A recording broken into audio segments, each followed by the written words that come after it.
Muy buen día, hermanos, gracia y paz. Saludo para todos los que no alcanzamos a saludarnos. Y vamos a continuar con nuestra serie, como ya les había anunciado. Cada vez que tenga el privilegio vamos a estar tratando este tema que de manera general lo he titulado Equipados para la batalla, y que trata sobre esta porción de Efesios capítulo 6, acerca de la armadura de Dios.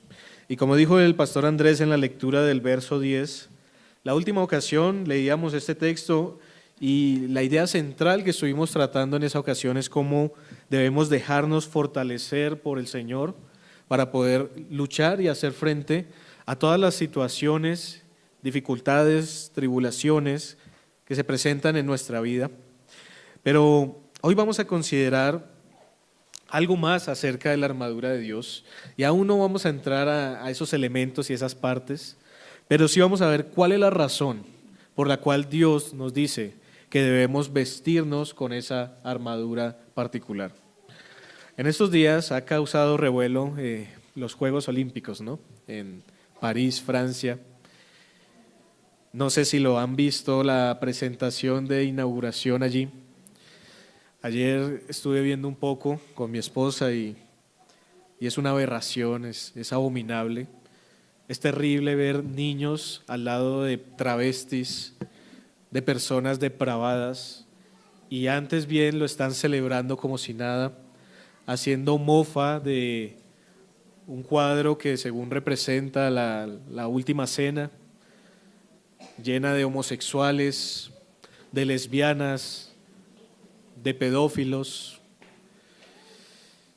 Y a veces me temo que hemos sido tan insensibilizados a estos temas que no vemos la gravedad de los asuntos, y no solamente que ellos son ese modelo primermundista muchas veces que después va a traer ese modelo a nuestros países, sino cómo siempre que hacen estas celebraciones allí en el Instituto Científico CERN, en la inauguración del túnel de la Unión Europea, siempre hacen una serie de rituales, siempre están ejemplificando algo. Por ejemplo, en este caso, un caballo blanco con una mujer encima, haciendo referencia a uno de esos caballos o uno de esos jinetes que aparecen en el Apocalipsis, una serie de rituales, una serie de chamanería, de brujería. Y tienen razón de hacer eso, porque detrás de ellos hay unas fuerzas que desconocemos muchas veces. Hay unos poderes ocultos y demoníacos, satánicos, que los influencian a ellos a hacer tal cosa, porque ellos se han postrado delante de un príncipe, el príncipe de las tinieblas, cuando les dijo: todo esto te daré si postrado te adoras, me adoras. Vivimos en un mundo hoy, hermanos, que niega la existencia de una realidad fuera de los datos sensoriales. Vivimos en un mundo que habla de un naturalismo, que habla de la no existencia de seres espirituales, de la no existencia de una realidad inmaterial. Y esta cosmovisión naturalista está en contra de la cosmovisión bíblica, porque la Biblia nos enseña que la vida es más de lo que pueden ver nuestros ojos. La Biblia enseña que Dios es el creador de las cosas visibles e invisibles, y la Biblia enseña un vasto ámbito de lo invisible, un ámbito espiritual donde están ocurriendo cosas que aún ignoramos en este momento. El problema del cristianismo actual es una enseñanza satánica que se ha metido en las iglesias, si se les puede llamar iglesias, y es una teología que se llama la teología carismática. Y la teología carismática, por ejemplo, en las iglesias, ¿qué ha hecho? Tomar estos temas de los demonios, de los seres espirituales, de lo que se llama la guerra espiritual, y la ha tergiversado totalmente. Para poder aplacar a los demonios, a Satanás, ¿qué debemos hacer? Pactar, ofrendar, hacer promesas. Para pisar al diablo debemos no menos de $1,000,000 para poderlo hacer. Pasar al frente y poder depositar, porque debemos creer en que podemos luchar y vencerlos. Y esa guerra espiritual se vuelve una serie de misticismo y de ritualismo, que a veces esa brujería que vemos en los Juegos Olímpicos está en las iglesias locales, pero con otro nombre. Donde el pastor no es un pastor, sino es un chamán, un brujo, muchas veces invocando demonios sobre las personas a las cuales se los habían expulsado y a la semana siguiente otra vez los tienen, otra vez caen, otra vez hay que exorcizarlos, expulsarlos, atarlos. Y domingo a domingo las personas en esos lugares van a ver un show, y es el show que precisamente hace este pastor y este tipo de personas, y creo que todos las hemos visto, si no tal vez algunos en algún tiempo lo vivieron también, estando en estos lugares de error. Y esto ha provocado entonces que al conocer el Evangelio y al conocer las Escrituras, tengamos un rechazo totalmente por todas esas prácticas, a tal punto que nos hemos ido al otro extremo. Y nos vinculamos con un mundo escéptico en donde creemos que esto no existe. Y ya nunca hablamos de Satanás, ni hablamos de los demonios, ni hablamos de las huestes espirituales como acabamos de leer en el libro de Efesios. Y entonces si alguien habla de esto, le pasa muchas veces como la historia del pastorcito mentiroso. ¿La recuerdan? Decía que venía el lobo y no venía y se burlaba. Y otra vez, y volvía y se burlaba de las personas porque las personas estaban atentas. Y cuando vino el lobo, ¿qué pasó? No le creyeron y se comió a las ovejas. Y creo que la teología carismática ha hecho eso. Ver a Satanás en todo lugar, y no estaba allí, sino las propias concupiscencias y errores de las personas, y anunciar otra vez que cada cosa era un espíritu de enfermedad, un espíritu de tristeza, un espíritu de pobreza, un espíritu de desánimo, etcétera, y realmente no era eso, sino era la falta de piedad, de compromiso y de fe en el Señor. Pero que cuando realmente estaba Satanás, ¿qué pasó? No le creímos, no le podíamos creer, porque son mentirosos, pastores fraudulentos, iglesias que tal vez a la luz de las Escrituras no son iglesias, y dejamos de lado esto por causa de esas mentiras. ¿Y saben por qué tanto el mundo con sus celebraciones paganas y su inmoralidad, y por qué las iglesias están llenas de todo este error? Porque hay un ser detrás que es poderoso, que es astuto, y mientras nosotros estamos tranquilos, Él está organizando todo para destruirnos. ¿Existe una guerra espiritual? La respuesta que da la Biblia es sí. ¿Qué es una guerra espiritual? ¿Qué es la guerra espiritual? La Biblia nos puede dar una respuesta, y es que es una actividad en la que se involucra todo aquel que ha puesto su fe en Jesucristo. Es decir, si ustedes son creyentes, y yo también, estamos en una guerra espiritual. ¿Por qué? Porque en el momento que creemos en el Señor Jesucristo, nos convertimos en el objetivo de Satanás. ¿Desde cuándo empieza esa guerra espiritual? Por ejemplo, en Génesis capítulo 3, vemos que hay un ser que ataca a otro ser. Dios crea al hombre, ¿y quién ataca a ese hombre? Satanás, entrando al Edén y tratando de organizar todo de tal manera que lo cumple su objetivo, destruye al hombre, lo hace caer, y en el anuncio que Dios le da a la serpiente allí en Génesis 3, ¿qué le dice? La simiente de la mujer tendrá enemistad, o la mujer tendrá enemistad con la serpiente. Caín y Abel son otro ejemplo de esa guerra espiritual, puesto que Satanás no solamente se vale de los medios espirituales, sino él usa a las personas, él usa al mundo, él usa la carne, él usa todas las artimañas posibles para destruir a los cristianos. asesinó a Abel, aunque Abel fue recogido por el Señor y preservado hasta el día de hoy por la eternidad por su fe, pero le quitó la vida. Le ha quitado la vida a muchos cristianos. Pedro fue usado por Satanás cuando le dijo al Señor Jesús que nada de esto te acontezca. ¿Y qué le dice Cristo? Quítate, aléjate, hazte a un lado, Satanás. Pero Pablo, en Efesios capítulo 6, hermanos, también nos está advirtiendo que hay una guerra espiritual. ¿Cuál es el propósito de esta guerra espiritual para Satanás? ¿Por qué quiere luchar con nosotros? Si ahorita cantábamos algo, y es que tenemos un rey que ha sido exaltado sobre todos. Tenemos un rey que despojó a toda potestad y a todo dominio y que ha aclamado la victoria. Y entonces, ¿por qué intenta atacar al pueblo de este rey? ¿Por qué intenta atacar a los soldados, al ejército de este rey? Y la respuesta es que Satanás tiene el propósito de hacernos caer, de detener el avance del reino de Dios.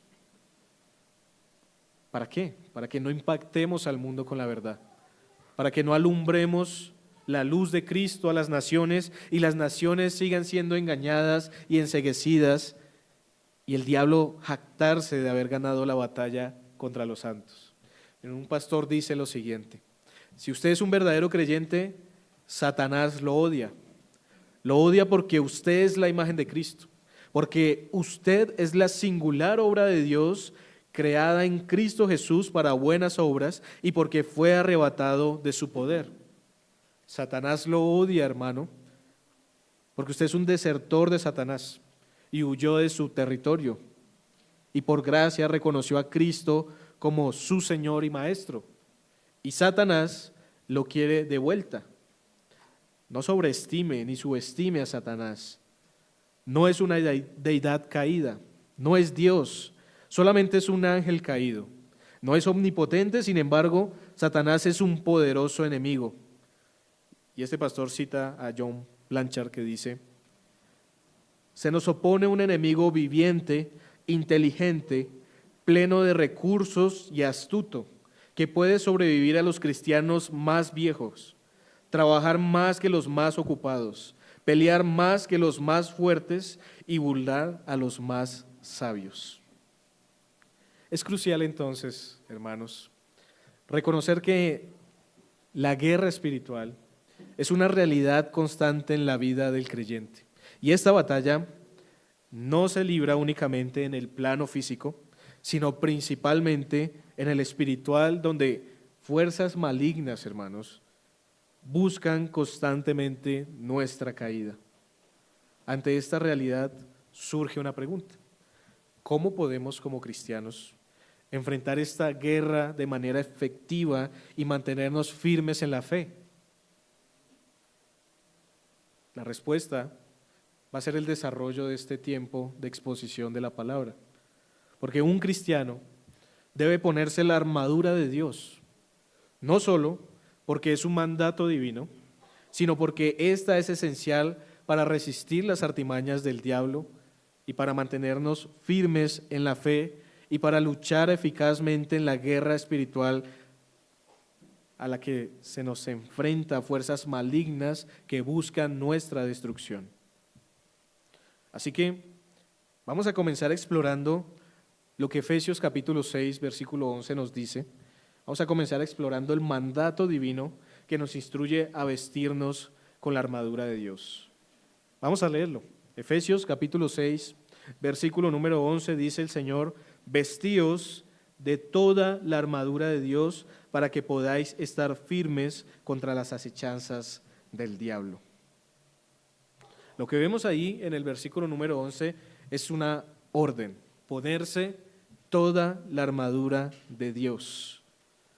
Es una acción que cada uno de nosotros debemos hacer hacia nosotros mismos. No vestimos a los demás, nadie nos viste a nosotros. Y miren lo interesante, porque en el verso 10 nosotros habíamos hablado de que esa expresión que aparece allí, fortaleceos, se puede traducir más bien como déjense fortalecer. ¿Por quién? por Dios. Pero en el verso 11 ya aparece una responsabilidad personal, algo que también debemos hacer, no solamente disponernos y depender del Señor, sino vestirnos a nosotros mismos, vestirnos de toda la armadura de Dios. Ahora recuerde que Pablo está en la cárcel, Pablo está siendo custodiado, está encadenado, y él está observando a los soldados romanos que están delante de él, y él nota algo particular, y es que los soldados cambian de turno, y uno se va a descansar y llega el otro.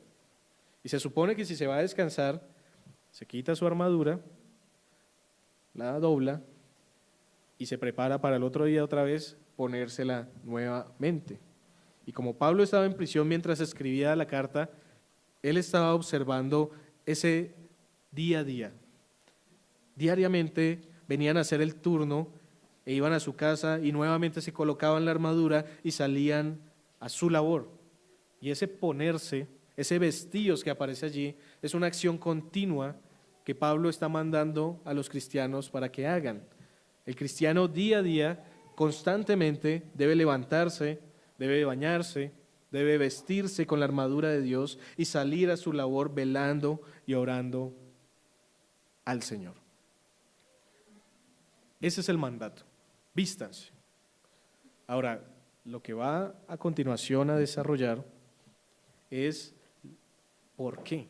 ¿Por qué debemos vestirnos con la armadura de Dios? Entonces, note que si es de Dios, es una armadura perfecta, es una armadura espiritual, es una armadura suficiente para resistir lo que se va a venir, porque ¿quién se pone una armadura sin ningún propósito? Uno no se pone, por ejemplo, el uniforme de la policía o del ejército sin ningún propósito, a no ser que haya sido llamado para eso, que haya sido dotado para eso y que tenga una misión particular. ¿Para qué? Dice el texto. ¿Para qué nosotros debemos ponernos la armadura de Dios? ¿Para qué debemos fortalecernos? Ahora, hemos entendido hasta este momento que ponerse la armadura es un mandato de Dios, es un mandato divino. Pero vamos a examinar el propósito detrás de esta orden y lo encontramos ahí mismo en el versículo número 11 con una palabra que dice para.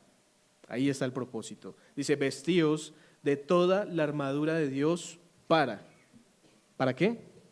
Para estar firme, para resistir, necesitamos la armadura porque la iglesia tiene un enemigo empeñado en su destrucción. Dice, para que podamos estar firmes contra las acechanzas del diablo.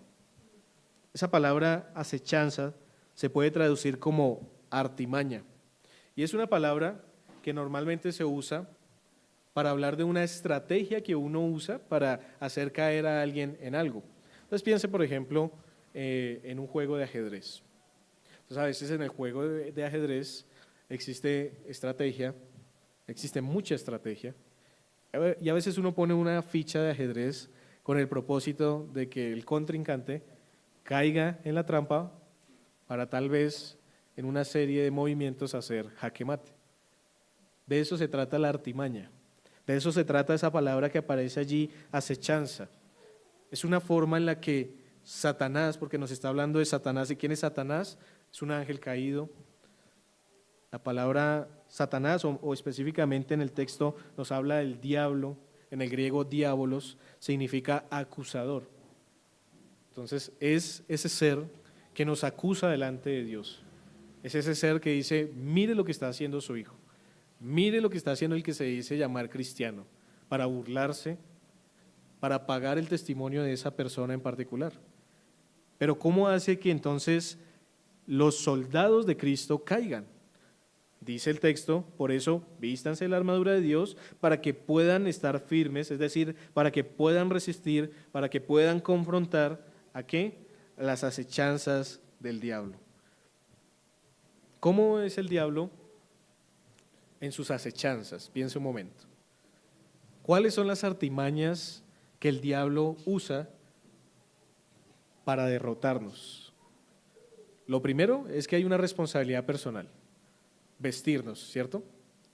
Pero lo segundo es que Satanás es uno de los seres más antiguos. El más antiguo y eterno es el Señor, no tiene comparación, no ha sido creado, no tiene un fin. Satanás fue creado, pero ¿cuánto tiempo lleva Satanás existiendo? Miles de años. Si nosotros que vivimos por mucho 70, 80 años aproximadamente, a lo largo de nuestras vidas aprendemos muchas cosas, ¿cuánto más Satanás teniendo miles de años? Prueba, error, prueba, error. En los primeros siglos de la iglesia, ¿qué hizo Satanás con los santos? Perseguirlos y matarlos. ¿Y qué provocó? Un error. Porque al momento de perseguirlos, ¿qué pasó con la iglesia? Se creció mucho más. ¿Por qué creen que hoy, por ejemplo, no hay tanta persecución? Él aprende de sus errores. Porque aunque quiso matar, cortar esa línea, terminó propagándose mucho más. Y entonces cambia la estrategia. ¿Y ahora cuál es la estrategia? Una que usó al principio del mundo, usar la verdad mezclada con el error. Y entonces, ¿recuerdan qué pasó en Génesis? Llega a donde Eva y le dice, si comes del árbol de la ciencia del bien y del mal, conocerás el bien y el mal. ¿Eso era cierto? Sí. Pero también le dice, no morirás. ¿Eso era cierto? No. Satanás usa siempre la verdad mezclada con el error. Cuando estudiaba este tema, quise leer algunos libros carismáticos acerca de la guerra espiritual. Y hay muchas cosas que se dicen ahí que son ciertas. Y hay pequeños detalles que si uno no discierne correctamente es donde ellos empiezan a desviarse, son astutos. El diablo utiliza estas mentiras muchas veces para hacer creer que estamos bien, que no pasa nada. En el primer siglo de la iglesia se enseñó una verdad mezclada con error cuando se dijo, si somos de Cristo, somos libres. Amén. Sí, amén. Somos libres para hacer lo que queramos. Mentira. Verdad mezclada con error. Porque somos libres ¿para qué? Para obedecer al Señor. Ahora tenemos la capacidad de servirle al Señor. Ya no somos esclavos del pecado. Pero se mezcla la verdad con el error. Y hoy día hay cristianos que están enredados en las artimañas de Satanás creyendo que están bien cuando sus vidas son totalmente pecaminosas y Satanás está ahí sentado burlándose de esos cristianos. Satanás cita erróneamente las Escrituras, conoce las Escrituras, las tergiversa, las tuerce. Si eres hijo de Dios, di a los ángeles que vengan, lánzate y dile a los ángeles que vengan y te recojan. ¿Y qué le dice Cristo? Cita las Escrituras, escrito está, no tentarás al Señor tu Dios. A veces creemos cosas porque a simple vista parece que eso es lo que significa el texto y arraigamos esa verdad en nuestros corazones y la defendemos a muerte y no nos damos cuenta de que ya hemos caído en las artimañas de Satanás, porque él pone allí esa trampita para que caigamos en ella.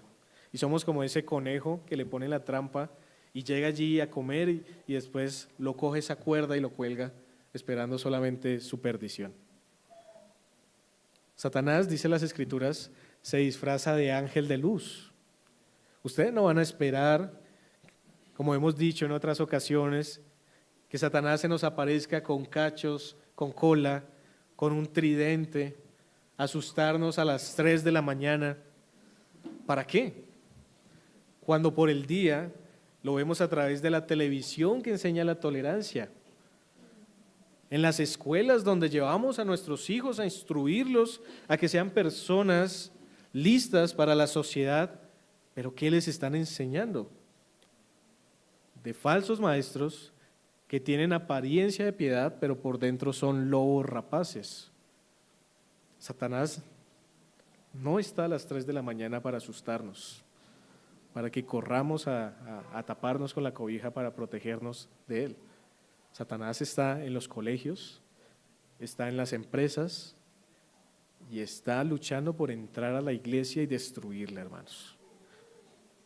Y a veces parece que lo está logrando, porque muchos estamos engañados totalmente con él y defendemos la mentira y defendemos el error. Hay una verdad mezclada con la mentira y es: nadie me puede juzgar. La Biblia dice: no juzguéis para que no seáis juzgados, ¿cierto? Pero ¿cuál es la mentira? Que nadie me puede juzgar, cuando la Biblia enseña que hay un juicio justo, un juicio con verdad. Pablo juzgó en la iglesia de los Corintios este caso de inmoralidad que ellos habían permitido porque ellos creyeron lo que Satanás les enseñaba. Libertad en Cristo, para aún ser orgullosos por encima de la libertad que el mismo mundo tiene. E imagínense ese caso de Corinto. Era una ciudad griega, como hoy se están jactando, por ejemplo, los Juegos Olímpicos, de que lo que ellos hacen hoy, esas aberraciones, las hacían en tiempos antiguos en Grecia. Y resulta que Corinto era una ciudad en ese contexto.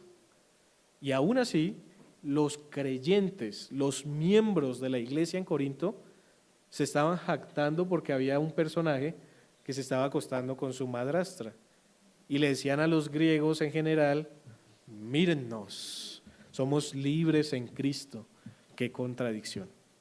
Pero a veces nosotros también nos contradecimos de esa manera. ¿Por qué? Porque hemos caído en las artimañas de Satanás.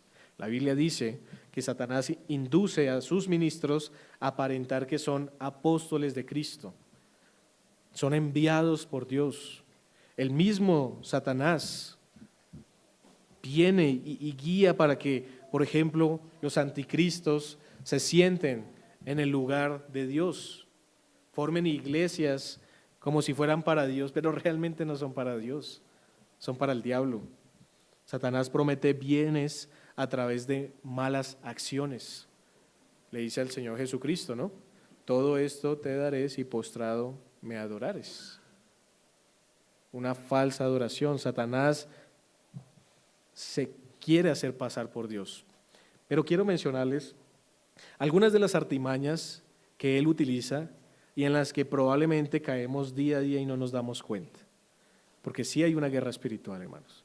O probablemente no hay una guerra espiritual porque todos los días Satanás nos está ganando la batalla, pues estamos ignorando esta guerra. Y es que una de las mejores estrategias en una guerra es que el enemigo no piense que está en una guerra.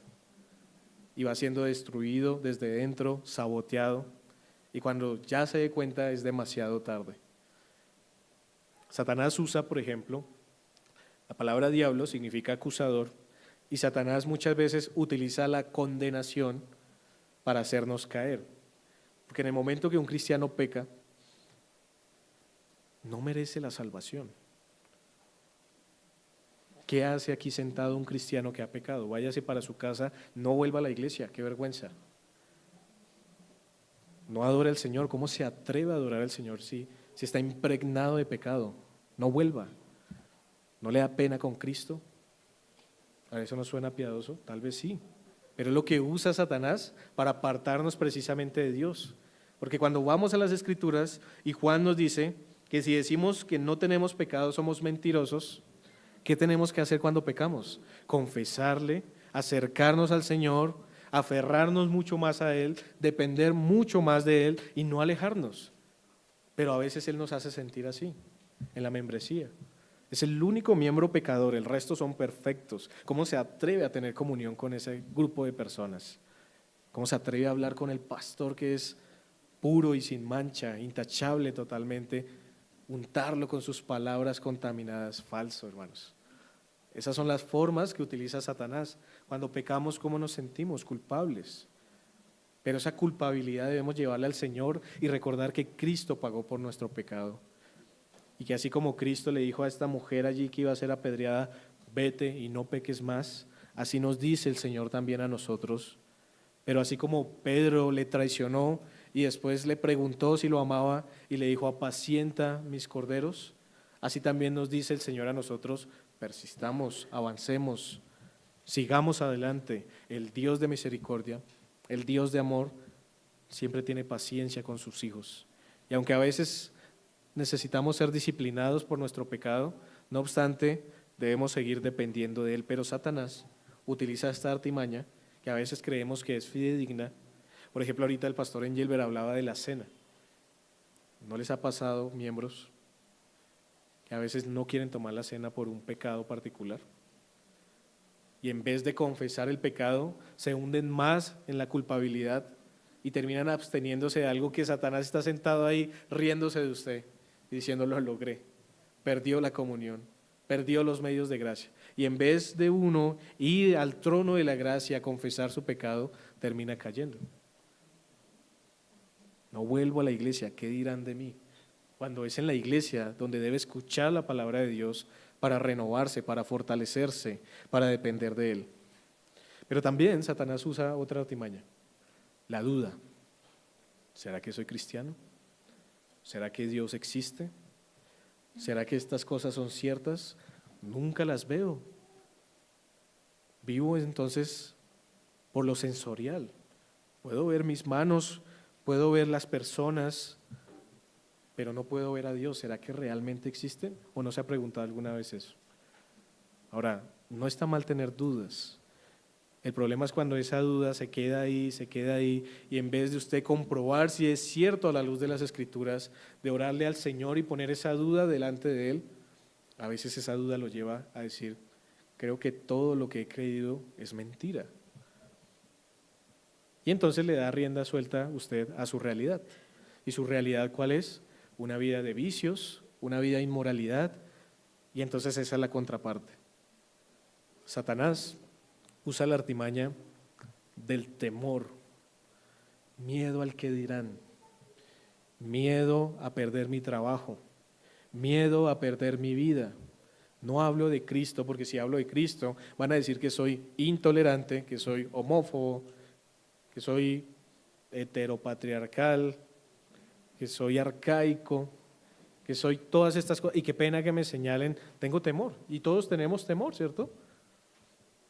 ¿O acaso somos tan valientes en nuestras fuerzas que después de este día salimos a las calles a predicar de Cristo? No todos, deberíamos todos, pero no todos tenemos ese valor. El Señor da el talento y el don a cada cual para que haga su labor, pero la Biblia dice que Dios no nos ha dado espíritu de cobardía, sino de poder, de amor y de dominio propio. Pero Satanás nos enreda con el temor, porque como ahora tenemos amistades que son del mundo, vamos a perderlas si decimos algo. Si ellos hacen un chiste de doble sentido y no nos reímos, ya después no lo van a contar delante de nosotros, ya después no van a hablar con nosotros. ¿Y con quién voy a hablar?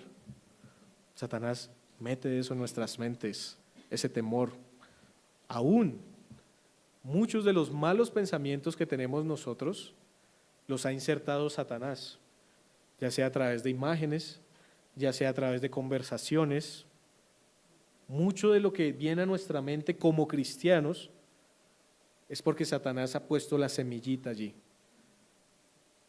Una vez sobre este asunto, Charles Spurgeon decía que luchaba mucho con sus pensamientos cuando joven, que era muy difícil en su mente sacar estos pensamientos, y un hermano anciano le dijo: ora al Señor y dile lo siguiente: Señor, devuelve estos pensamientos a quien pertenecen, que es al diablo.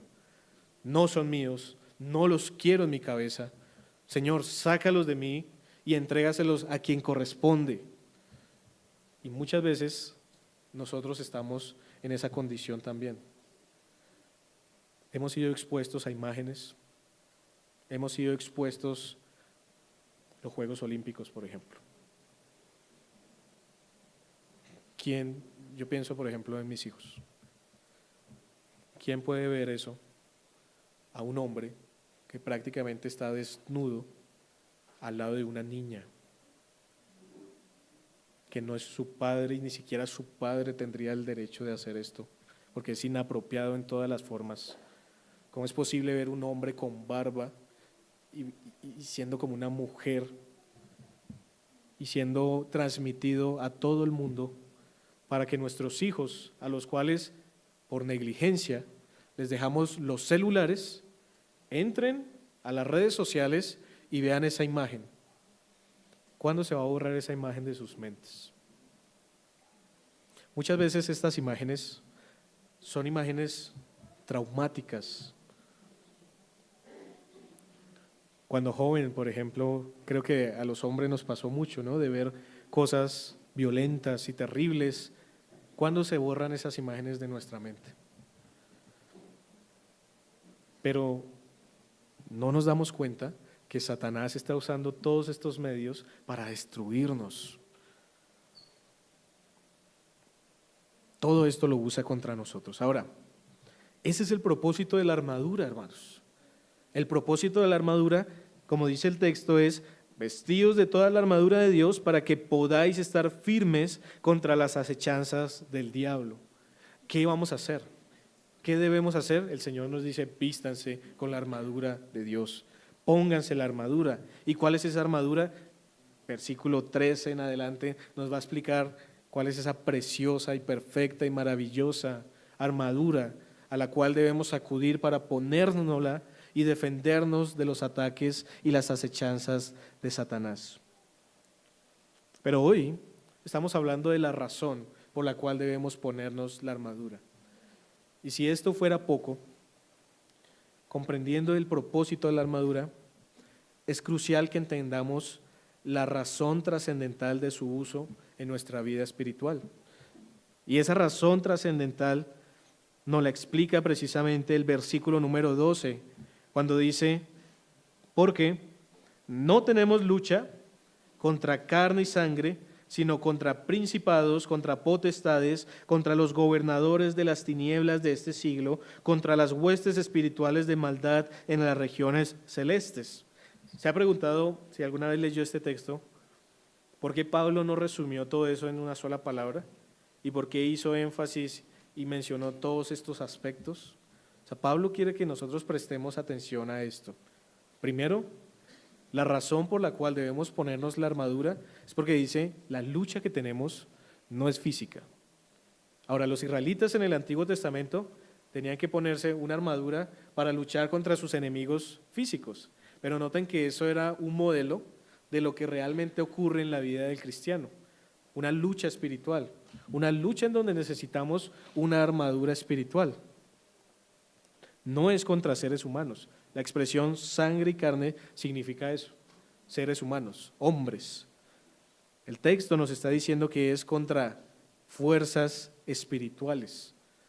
Entonces, cuando usted discute con su esposo, por ejemplo, o cuando usted pelea con su esposa, cuando usted tiene una enemistad con sus hijos, o los hijos son rebeldes a los padres, la lucha no debería quedar ahí. Hay algo detrás de todo eso. Hay algo que ha venido trabajando para destruir los hogares. Y a veces tratamos de derribar el árbol por las ramas en vez de por el tronco, y terminamos solucionando esos problemas cuando la raíz sigue allí. Cuando discutimos y tenemos diferencias con un hermano, cuando hay pecado de división, la solución no es solamente dejar de dividirnos. La solución es ver hacia dónde la palabra nos apunta que es el problema. Y el texto nos dice, no es contra sangre y carne. Cuando Caín mata a Abel, el problema principal no era Abel, ni Caín, el causante de ese asesinato, sino que las escrituras nos dicen, Caín mata a Abel, ¿por qué? Porque era del maligno, era hijo de Satanás. Juan capítulo 8, verso 44 nos dice que los mismos israelitas, el Señor les dice a ellos, vosotros sois de vuestro padre el diablo y los deseos de vuestro padre queréis hacer. Él ha sido homicida desde el principio. No es contra sangre y carne. Así que cuando usted pelee contra alguien y discuta contra alguien que ya ahí es reprochable, pero cuando pase eso, no piense que su enemigo mortal es su hermano o su amigo o ese conocido o ese compañero de trabajo. No, si usted es un cristiano, Usted tiene un enemigo terrible que está detrás suyo y que mientras usted duerme, él no lo hace. Mientras usted está durmiendo aquí en el culto, mientras yo estoy hablando, él está pendiente de lo que yo estoy diciendo. Ojo, porque esa es otra forma también. ¿Cuántas cosas hizo usted ayer de tal manera que él lo entretuvo para que esté hoy día cansado aquí conmigo? Para que este calorcito que está haciendo le dé a usted sueño y se distraiga. ¿Cuántas preocupaciones, cuántos estorbos, cuántos obstáculos le puso al momento de llegar a este lugar solamente? Él trata de evitar como sea posible que usted preste atención, que usted se aproveche de estos temas. Él es astuto. Hay algunos de nosotros que nos gusta el tema de las guerras, las estrategias, de la milicia. Satanás es el mejor estratega. Si nosotros nos sentáramos a jugar con él, nos vencería inmediatamente. Él sabe cómo hacernos caer. Yo lo he dicho, hermanos, Satanás es el mejor psicólogo. En la psicología muchas veces hay un área en donde nosotros podemos identificar los patrones de comportamiento de las personas. ¿Quién más que Satanás durante miles de años tentando a las personas sabe cómo hacer caer a un hombre, por ejemplo? O adivinen, ¿cuál sería la tentación para un hombre para que caiga? Qué misterio, ¿cierto? No sabemos cuál sería la forma. ¿Cómo sería una mujer? ¿Cómo hacer caer a una mujer? Satanás sabe todas esas respuestas. Si él escribiera un libro, nos describiría tal cual porque somos débiles y por eso necesitamos vestirnos de la armadura de Dios. Por eso necesitamos depender del Señor. Él sabe cómo hacernos caer en una y otra. Mientras nos estamos librando de una, Él ya nos tiene preparado otra y otra y otra. Pero nosotros pensamos que no estamos en una guerra. Estamos en una época de guerras, ¿no? Piensen en Rusia y Ucrania. Piensen en Israel y todo este terrorismo de Hamás. ¿Cómo están las personas allí? Están descansando en sus camas tranquilas mientras suenan las bombas, mientras destrozan a sus familias con las explosiones, mientras hay sangre por las calles. ¿Están tranquilos? ¿Y cómo estamos nosotros en lo que la Biblia nos advierte es una guerra espiritual? En donde la Biblia dice, tienen una lucha, y esa palabra lucha que aparece allí es una lucha cuerpo a cuerpo, es una lucha salvaje, es una lucha a espadazos, a machetazos, es una lucha para ver quién sobrevive a muerte, y Satanás está equipado. Y no solamente Satanás, sino tiene todo un ejército detrás de él. La Biblia nos habla de demonios. La Biblia nos acabó de mencionar aquí en el verso 12, principados. ¿Quiénes son esos principados? La Biblia nos habla entonces de que no es solamente una lucha contra carne y sangre, sino que hay un enemigo poderoso, un enemigo que es dueño y señor de la mente de muchas personas. Y piense lo siguiente, la Biblia menciona a Satanás como el príncipe de la potestad del aire. O sea, él tiene control de absolutamente todo, excepto de algo que Cristo vino a libertar, su pueblo, a sus escogidos. Entonces, si Satanás los tiene enceguecidos a todos, engañados a todos, ¿contra quién se va a ir?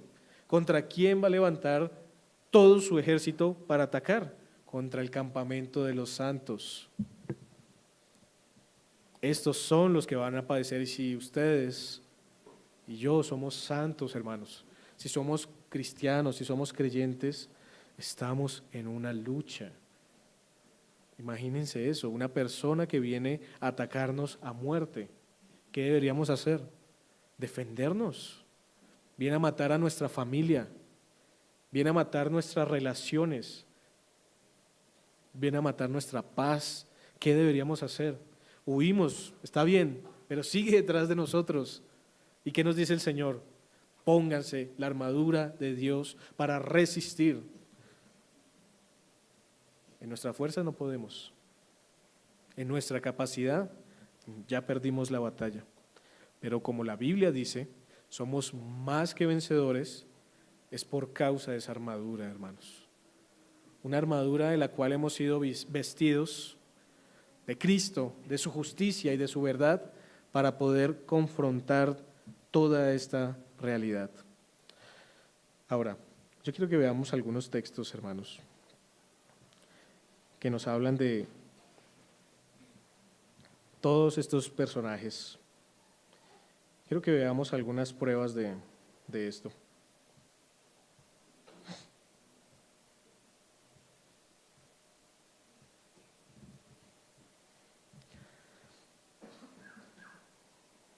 Por ejemplo, Romanos capítulo 8. Vamos allí. Romanos 8.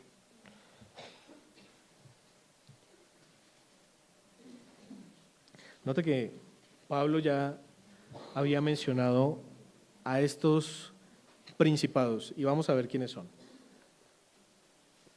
Vamos a mirar algunos textos y vamos describiendo quiénes son. Romanos capítulo 8,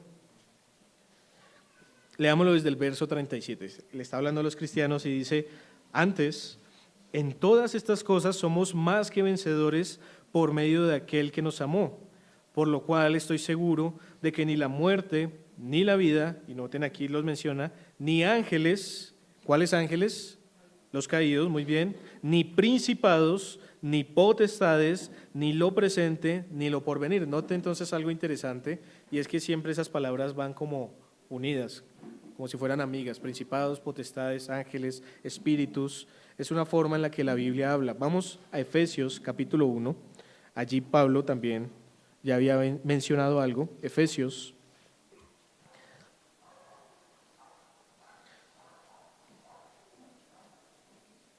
está hablando del poder de Dios. Efesios 1, 19 dice: y cuál la supereminente grandeza de su poder para con nosotros los que creemos, según la operación del poder de su fuerza. Entonces recuerden cómo empieza Efesios. Dice: fortaleceos en el Señor y en el poder de su fuerza. ¿Y cómo es el poder de Dios? Nos lo está diciendo el texto: es supereminente, es grande, es inmenso, a tal punto, verso 20, que ese poder opera, dice, la cual operó en Cristo, resucitándole de los muertos y sentándolo a su diestra en los lugares celestiales. Y Efesios nos habla de las regiones celestes, ahí está la relación. Pero el verso 21, sobre todo principado y autoridad y poder y señorío y sobre todo nombre que se nombra no solo en este siglo, sino también en el venidero. En el argot bíblico o aún en el hebreo, cuando se habla de principados y de potestades, se está hablando de las diferentes órdenes de ángeles que existen. Entonces, por ejemplo, en el ámbito de la santidad de Dios, sabemos que las Escrituras nos mencionan ángeles, que nos mencionan arcángeles, que nos mencionan serafines, que nos mencionan querubines, y todos estos nos dejan ver una jerarquía, un orden. Cuando Pablo menciona los principados, está hablando de príncipes, es decir, que Satanás y las huestes de maldad también tienen una jerarquía, también tienen un grupo de demonios, de ángeles caídos, que tienen una comandancia, un liderazgo, una capitanía, y que tienen el propósito de destruirnos. No estamos luchando contra un soldado raso. Estamos luchando contra alguien experimentado, y todos estos soldados tienen miles de años de entrenamiento militar, de estrategia. El más pequeño de ellos es capaz de destruirnos si Cristo no está con nosotros, hermanos. Ustedes lo pueden ver en el mundo: posesiones, inmoralidad y todo lo que está pasando hoy, al punto de que para ellos es natural. ¿Por qué? Porque están totalmente esclavizados y enceguecidos. Es un imperio que gobierna el mundo, y el único que puede derrocar ese imperio, y que lo está haciendo y que ya empezó a hacerlo, es nuestro Señor Jesucristo, el Rey exaltado en gloria, que es Cristo Jesús, como cantábamos al principio. Y tiene un pueblo al cual él dice, las puertas del Hades no prevalecerán. Porque resulta que nosotros no estamos protegiéndonos, sino vamos avanzando, y eso es lo que vamos a ver con la armadura. Los soldados romanos tenían una estrategia de ataque que Pablo va a utilizar de tal manera que permitían que se acercara mucho el contrincante, pero eran soldados preparados de tal manera que así de cerca los vencían y seguían avanzando paso a paso y poco a poco con las sandalias especiales que se ponían, con unas puntas de acero para poder sostenerse en la tierra y avanzar un paso y otro paso y otro paso y vencer a los enemigos. Pero mientras tanto, Satanás sabe cuál es la estrategia de los que se ponen la armadura de Dios y va a buscar formas de destruirnos. Nos va a dividir, hermanos, porque él sabe que Cristo dijo, un reino dividido contra sí mismo no prosperará. Él nos va a dividir.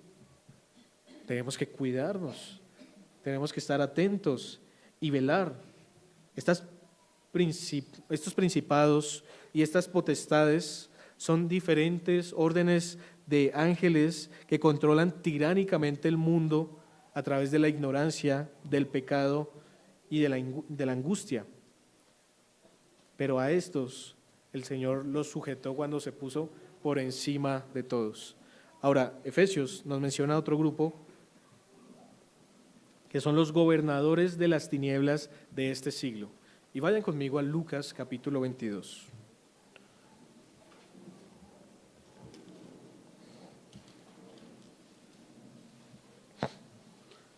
Y Lucas 22 nos va a dar mucha luz acerca de esto.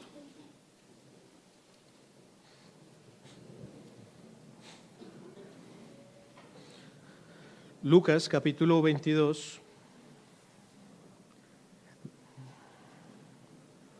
desde el verso 52. Entonces arrestaron al Señor Jesucristo en este momento. Y dice el verso 52, y Jesús dijo a los principales sacerdotes, a los jefes de la guardia del templo y a los ancianos que habían venido contra él, como contra un ladrón habéis salido con espadas y palos. Habiendo estado con vosotros cada día en el templo, no extendisteis las manos contra mí, mas esta es vuestra hora y la potestad de las tinieblas. ¿Notan lo interesante de esa expresión en ese contexto? O sea, lo que el Señor está diciendo es que los gobernadores de las tinieblas, los demonios y Satanás, estaban esperando un momento particular, y literalmente la noche, en donde salen a hacer delitos, en donde arrestaron al Señor Jesús injustamente, en donde los llevaron al Sanedrín injustamente cuando debía ser de día, los llevaron de noche para acusarlo y matarlo. Pero ¿cómo llama el Señor a toda esa circunstancia? La potestad de las tinieblas. Es decir, hermanos, que aunque Satanás ataca nuestra mente, nos ataca con tentaciones, también usa medios como la carne, usa medios como el mundo, como todos estos eventos de los que hemos venido hablando, usa los Juegos Olímpicos, usa las redes sociales, usa la educación, usa las películas, usa la política, usa la moda, usa los amigos, usa la familia y lamentablemente usa muchas veces a la iglesia del Señor para destruirnos. Aquí está usando a lo que se llamaba el pueblo de Dios, ¿no? A los israelitas. ¿Quiénes mataron a Jesucristo? Los israelitas, de donde venía la simiente bendita. Y Satanás los usa. Y el Señor Jesús ya se los había dicho, ustedes son de vuestro padre el diablo y los deseos de vuestro padre quieren hacer. Y entonces si somos cristianos, hermanos, y no nos ponemos la armadura de Dios, estamos siendo usados por Satanás. A no ser que no estemos siendo usados por Satanás, sino que seamos hijos del diablo. Y estemos como intrusos, como Judas en medio de los 12, diciendo que es cristiano y traicionando al Señor Jesús. Efesios también nos menciona otro grupo o habla de las regiones celestes, ¿no? Y el término regiones celestes está dando a entender que es por todas partes. Tiene referencia a lo que en un sentido muy amplio podríamos llamar la esfera celestial. Eso es a lo que apunta, por ejemplo, Efesios capítulo número 2, versículo número 2. Vamos allí. Efesios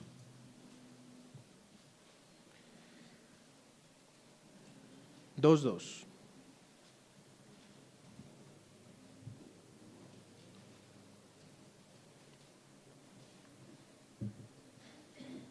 Dice, en los cuales anduvisteis en otro tiempo siguiendo la corriente de este mundo conforme al príncipe de la potestad del aire. Esa es la idea similar. El espíritu que ahora opera en los hijos de desobediencia. ¿Recuerdan lo que les decía al principio de este pastor que decía que la razón por la que Satanás nos odia es porque desertamos del ejército de Satanás? O sea, Satanás tiene un imperio en el mundo. Ustedes saben que un imperio trasciende los linderos de un país. O sea, un imperio es mucho más grande. El imperio egipcio en su tiempo abarcó mucho. El imperio romano, uno de los más grandes. Y hubo muchos imperios, aún hasta el día de hoy en cierto sentido. Y el imperio de Satanás cubría todo el mundo desde que destruyó a Adán, el representante de la humanidad. Y unos pocos empezaron a desertar. Deserción de las líneas de Satanás, porque alguien más los estaba convocando. Alguien más los estaba llamando y ese llamado era irresistible. Un llamado en el que este capitán, rey y señor, en su gracia y por misericordia, quiso llamar, no porque lo merecieran, porque eran otros soldados demoníacos y malvados, nosotros, enemigos de Dios, muertos en nuestros delitos y pecados, y Dios quiso llamarnos con lazos de amor y sacarnos de las filas de Satanás y empezó a componer un ejército, unos soldados que tienen un sello en su frente, que se duelen por el pecado, como leíamos en Ezequiel, que no quieren estar en el mundo y compartir con el mundo, pero que tienen que vivir en el mundo y predicar la luz en el mundo y ser luz en medio de la oscuridad. Y el Señor los capacita, el Señor les da la vida para que sea un ejército en donde todos sus huesos y su cuerpo esté listo y fiero para pelear, pero necesitan una cosa más, la armadura de Dios. ¿Con qué nos estamos vistiendo, hermanos? ¿Qué armadura nos estamos poniendo cuando salimos de nuestra casa? ¿Nuestras armaduras o salimos desnudos como si nada? Siempre nos ponemos ropa, ¿no? Y hay una ropa adecuada para cada ocasión. ¿Cuál es la ropa adecuada para una guerra? Una armadura. ¿La tenemos puesta o la dejaron allá en el closet en sus casas? O la dejamos, tal vez. Así que regiones celestes en este contexto se refiere a todo lugar. Es decir, no hay espacio en donde Satanás no esté obrando, hermanos. En su casa, está ahí. El demonio está a las puertas, esperando destruirlo. Dele cabida por el internet. Dele cabida por la televisión, por las malas conversaciones. Dele cabida y verá cómo lo destruye, si es que no lo ha comprobado ya. Dele una sola oportunidad a este enemigo y él va a acabar con usted, va a acabar con su familia, va a acabar con su trabajo, va a acabar con su vida. Y ponga el ejemplo de Judas Iscariote. Lo usó, lo destruyó totalmente. ¿Qué hizo con Pedro? Terminó llorando amargamente y perdiendo el gozo de su salvación por haber temido morir con Cristo en ese momento cuando abrió su boca y había dicho que nunca lo iba a negar. Dele cabida y verá lo que va a pasar. También Efesios 6 nos dice, vamos otra vez a Efesios 6 ahí, versículo 12 dice, porque no tenemos lucha contra carne y sangre, sino contra principados, contra potestades, contra los gobernadores de las tinieblas de este siglo, contra huestes espirituales de maldad en las regiones celestes. Y terminemos con esto, huestes espirituales de maldad. La Biblia nos habla de, por ejemplo, en Lucas 2:13, de huestes espirituales alabando a Dios. La palabra huestes son como muchas, un ejército. Y hay muchos ángeles en Lucas 2:13 alabando al Señor. Pero noten que en este contexto no se habla de ángeles alabando al Señor, sino huestes de maldad, de iniquidad, luchando ¿contra quién? Contra los cristianos. Las huestes comparada con la cantidad de cristianos que hay, creo que es tal vez una balanza, no sabemos cuántos son, pero puede ser una balanza muy injusta. Podemos estar luchando contra 5 o 6 de ellos, uno solo de nosotros, y cada uno por un frente, el temor, la duda, por cada una de estas artimañas. Job tuvo que enfrentarse al príncipe de la potestad del aire. Y notamos, por ejemplo, en Job capítulo 1, cómo él le habla al Señor y conoce a Job y tiene una estrategia contra Job. Vamos a Job capítulo 1 y miramos, porque a usted también le puede pasar y a mí.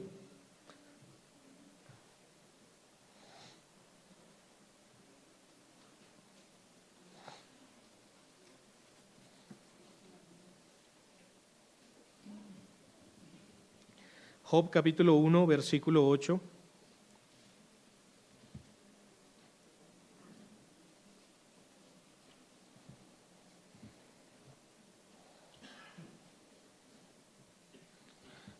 Dice, y Jehová dijo a Satanás, ¿no has considerado a mi siervo Job, que no hay otro como él en la tierra, varón perfecto y recto, temeroso de Dios y apartado del mal?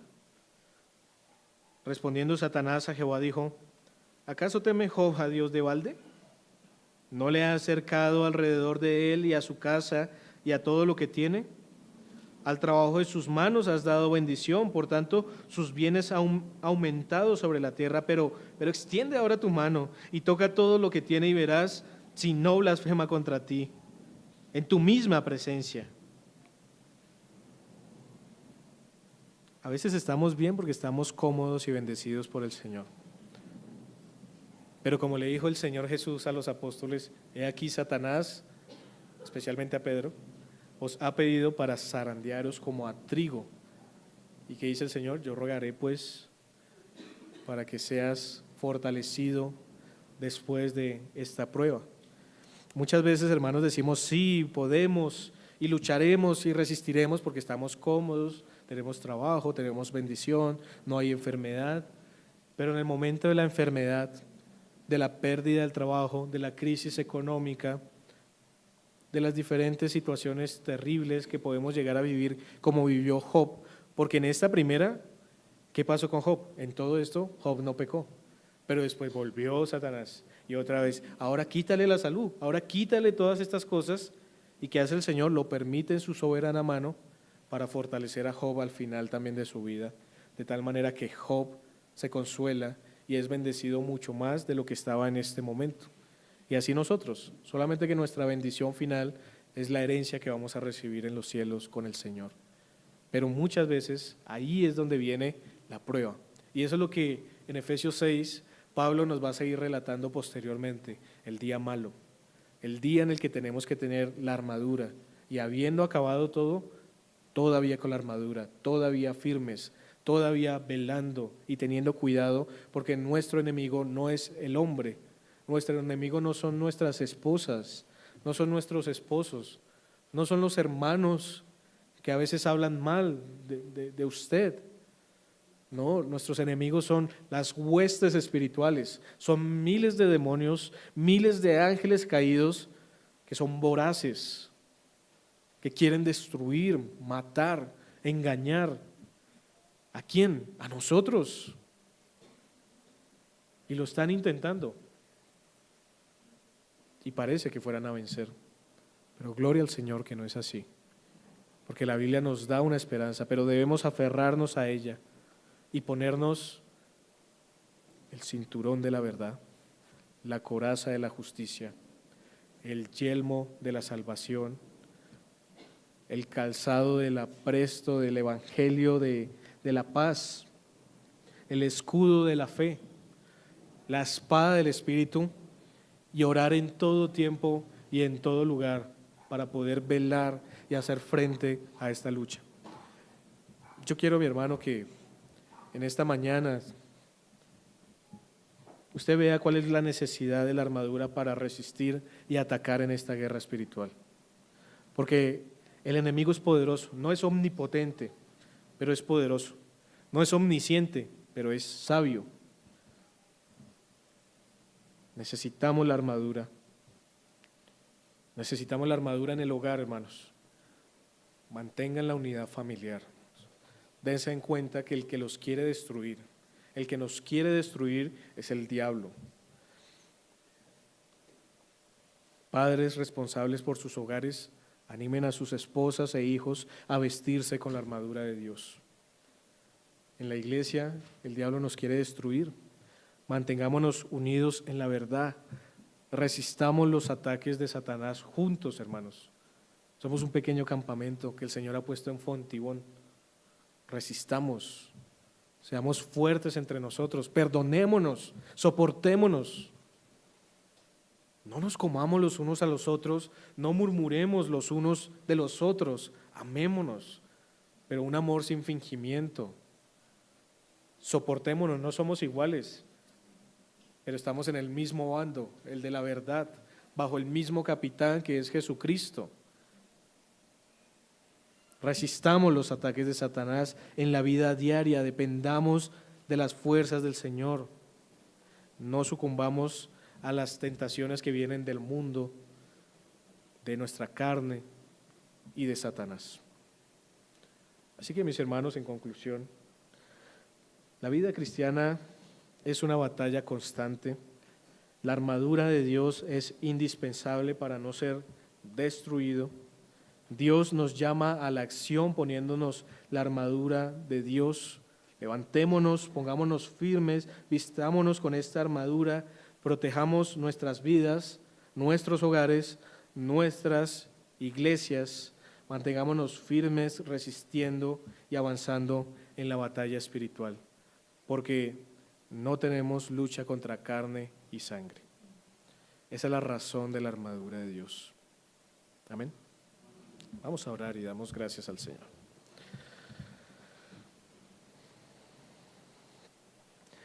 Señor bendito, te damos gracias en esta mañana por este tiempo que nos has permitido de poder disfrutar de tu palabra, Señor, de poder inquirir en ella lo poco que podemos hacer. Pero quieras tú, Señor, a través de tu Santo Espíritu, iluminar nuestras mentes y corazones, volvernos de nuestros malos caminos, Señor, y acercarnos a ti, corregir lo deficiente en nuestras vidas, Señor, y no caer en las artimañas del diablo. Señor, guárdanos de todas estas cosas que hoy vimos, de la exposición en la maldad, aún de ser simpatizantes con la maldad, Señor. Guárdanos, Señor, de ser negligentes, de no vestirnos con toda tu armadura, Señor, que has provisto para nuestro bien. Ayúdanos a darnos cuenta, Señor, que sí estamos en una guerra espiritual, y no como falsas iglesias enseñan, Señor, sino como tu palabra nos anuncia. Pero a veces caemos en el error de ignorar estos temas, Señor, y por eso a veces estamos caídos en medio de esta lucha. Danos fuerzas para levantarnos, Señor, y para seguir avanzando. No permita, Señor, que se destruyan los hogares de esta congregación. Guárdanos a nosotros los hombres, Señor, de la tentación, de la inmoralidad. Guarda a las hermanas también, Señor, de su corazón, de la murmuración, Señor. Guárdanos a todos para que podamos ser puros y santos delante de ti, en amor y en tu gracia preciosa, Señor. Guarda nuestras familias para que no se destruyan. Guarda nuestra iglesia, Señor, para que podamos seguir avanzando, predicando tu palabra y que más cristianos se añadan a tus filas y más cristianos sean parte de esta iglesia local para seguir luchando, Señor. Pero también, Señor, te damos gracias por nuestro Rey, por nuestro capitán que es Jesucristo. Te damos gracias, Señor, porque Él obró toda nuestra salvación a favor nuestro. Él dio su vida por gente como nosotros, Señor, y por eso ahora estamos hablando de una guerra y de una lucha, Señor. Bendice a nuestra congregación, bendice a las personas que hoy por primera vez vienen, que no creen en ti, Señor, para que puedan creer, para que puedan salvarse, Señor, pero también para que puedan saber que van a estar en una lucha, que van a estar en una guerra en la cual deben estar armados y capacitados por ti, Señor. Sálvalos, Señor, y rescátalos. Gracias, Señor, te adoramos en esta mañana, en el nombre de Cristo Jesús. Amén.